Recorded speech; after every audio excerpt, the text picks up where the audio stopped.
एक पत्रकार को उठाकर जेल में डाल दिया गया कि वो मथुरा के रेप कांड को कवर करने नहीं जा रहा था, बल्कि उसका मकसद समाज की शांति भंग करना था। वो पत्रकार आज भी जेल में है। एक सीनियर पत्रकार के खिलाफ कई राज्यों में एफआईआर हो गई क्योंकि उसने अपने यूट्यूब चैनल पर सत्ताधारी पार्टी बीजेपी और पीएम मोदी की राजनीति की बखिया उधेड़ दी थी। सेडिशन लॉ ठोक दिया गया उस पर, बाद में सुप्रीम कोर्ट ने हटाया। हाल फिलहाल 3 पत्रकारों के खिलाफ अरेस्ट वारंट निकाले गए, एफआईआर हो गई क्योंकि उन पर आरोप लगा कि एक हिंसा की वीडियो को सोशल मीडिया पर जो ऑलरेडी था उसे उन्होंने शेयर किया और माहौल को सांप्रदायिक बनाया। प्रेस की आज़ादी में किस तरह की बाधाएं डाली जा रही हैं, किस तरह पत्रकारों को हैरेस किया जा रहा है, ये अब नए भारत में किसी से छुपा नहीं है। लेकिन मैं ये आज आपको क्यों बता रहा हूं, उसकी वजह है फ्रांस की एक मीडिया संस्था रिपोर्टर्स सैंस फ्रंटियर्स आरएसएफ। आप इस संस्था को रिपोर्टर्स विदाउट बॉर्डर्स भी कह सकते हैं। यही संस्था वर्ल्ड प्रेस फ्रीडम इंडेक्स भी तैयार करती है हर साल। तो आरएसएफ की ताजा रिपोर्ट में कई देशों के लीडरों का नाम का जिक्र है जिन्होंने प्रेस की आजादी को खत्म कर दिया है। 37 देशों के लीडरों का जिक्र किया गया है जिन्होंने प्रेस की आजादी को खत्म किया। वैसे आरएसएफ ने जो शब्द इस्तेमाल किया है वो कतई कठोर भी है, आप कह सकते हैं। अंग्रेजी में कहा है predators of press freedom, press की आजादी के भक्षक जो प्रेस की आजादी को खा गए, चबा गए। और इस लिस्ट में नॉर्थ कोरिया के तानाशाह किम जोंग उन, रूस के राष्ट्रपति पुतिन, चीन के शी जिनपिंग, पाकिस्तान के इमरान खान, सऊदी अरब के मोहम्मद बिन सलमान और ईरान के अली खमनई और सीरिया के बशीर अल असद के साथ साथ भारत के प्रधानमंत्री नरेंद्र मोदी का भी नाम है।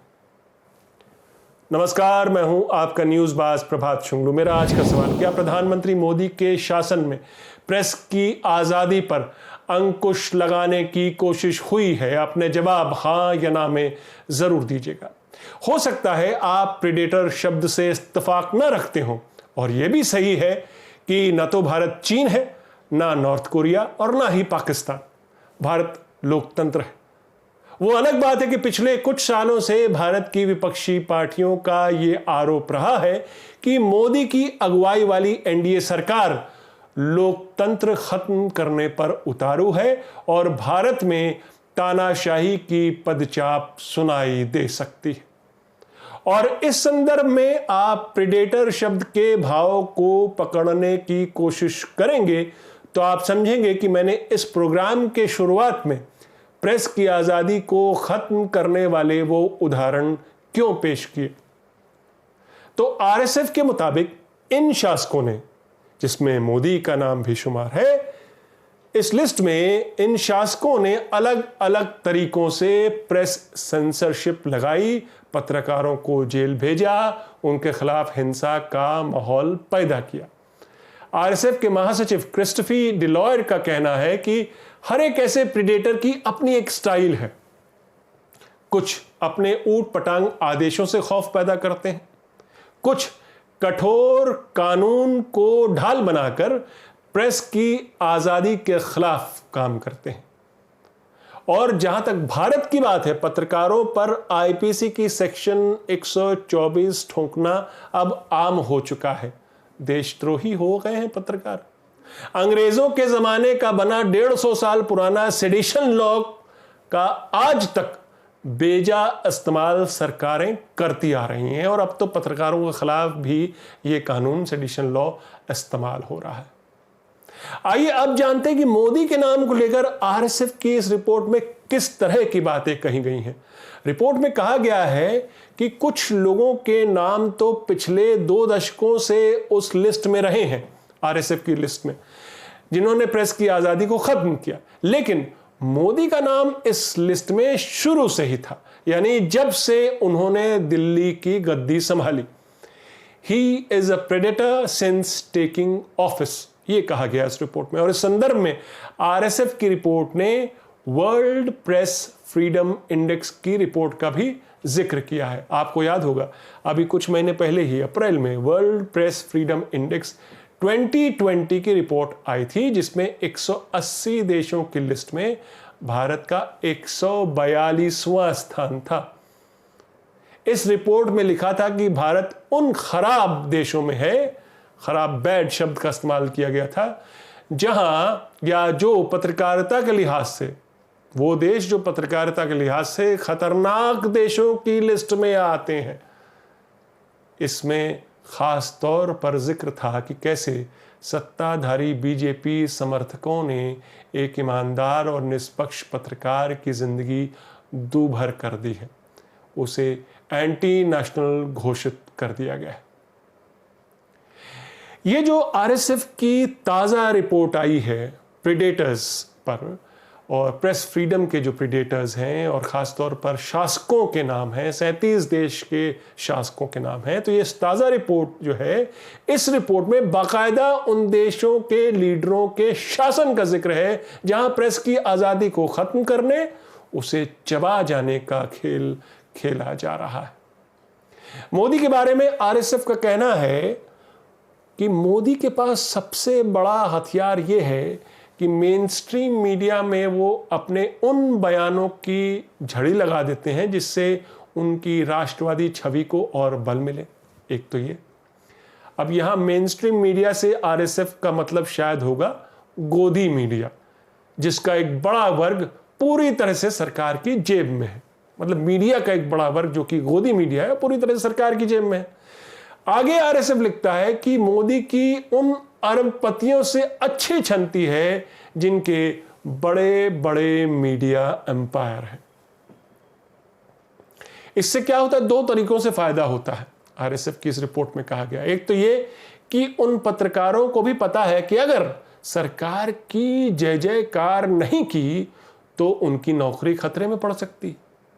दूसरी बात यह कि सरकार के प्रोपेगेंडा, उसके झूठ तंत्र, उसकी डिसइंफॉर्मेशन कैंपेन का हिस्सा बनकर मीडिया को भी ज्यादा दर्शक मिल जाते हैं, यानी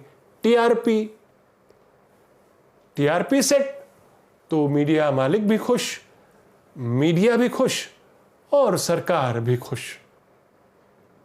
अब वो पत्रकार, अब तीसरी बात, अब वो पत्रकार या मीडिया संस्थान ही बचते हैं जो सरकार से सवाल पूछते हैं। तो मोदी इन पत्रकारों से, इन मीडिया संस्थानों से निपटने के सारे हथकंडे जानते हैं और उसका इस्तेमाल भी करते हैं। ये आरएसएफ की रिपोर्ट में कहा गया है। और अक्सर ऐसे हथकंडे देश के कुछ कठोर कानून की आड़ में ही इस्तेमाल होते हैं। जैसा कि मैंने बताया, सेडिशन लॉ का बेजा इस्तेमाल होता है और पिछले कुछ सालों में पत्रकारों पर भी बीजेपी राज्यों ने ये कानून ठोका है। यहां पर ठहर कर आपको एक शब्द की याद दिलाना चाहता हूं, प्रेस्टिट्यूट। आपको याद होगा ये शब्द नरेंद्र मोदी के शुरुआती शासन में पब्लिक के बीच उछाला गया था, सोशल मीडिया के जरिए। केंद्रीय मंत्रियों ने इस शब्द को भारतीय मीडिया के खिलाफ दुष्प्रचार करने में इस्तेमाल किया। उस मीडिया को बदनाम और बेइज्जत करने की कोशिश की गई जो मीडिया सरकार की नीतियों पर सवाल खड़ा कर रहा था। ऐसे पत्रकारों को विपक्ष या कांग्रेस का दलाल बताया गया, सेक्युलर गैंग, याद है आपको? बहरहाल सरकार ने आरएसएफ की इस रिपोर्ट का खंडन किया है, ये कहते हुए कि ये तथ्यहीन है, ये देश के प्रधानमंत्री को खामखा बदनाम करने की साजिश है और यहां पर मीडिया में सब कुछ चंगा से। तो रिपोर्टर्स सैंस फ्रंटियर्स की ये जो रिपोर्ट है वो 5 साल बाद छपी। आखिरी रिपोर्ट जो 2016 में छपी थी, उसके बाद आज 2021 में छप के आई है, जिसमें predators of the media freedom की बात कही गई है। इस लिस्ट में बांग्लादेश की शेख हसीना और हांगकांग की कैरी लियम का भी नाम है। वो कैरी लियम जो शी जिनपिंग की पॉलिसीज़ को ही हांगकांग में फैला रही हैं, बढ़ा रही हैं, उनकी बहुत बड़ी समर्थक है। म्यांमार के मिलिट्री शासक, ब्राज़ील के जायर बोल्सोनारो और हंगरी के विक्टर ऑर्बन का भी नाम इस लिस्ट में शुमार है। मेरा आज का सवाल मैं फिर दोहराता हूं, क्या प्रधानमंत्री मोदी के शासनकाल में प्रेस की आज़ादी पर अंकुश लगाने की कोशिश हुई है? अपने जवाब हाँ या ना में ज़रूर दीजिएगा। तो ये थी आज की न्यूज़बाजी। फिर मिलेंगे एक नई न्यूज़बाजी के साथ। तब तक के लिए नमस्कार।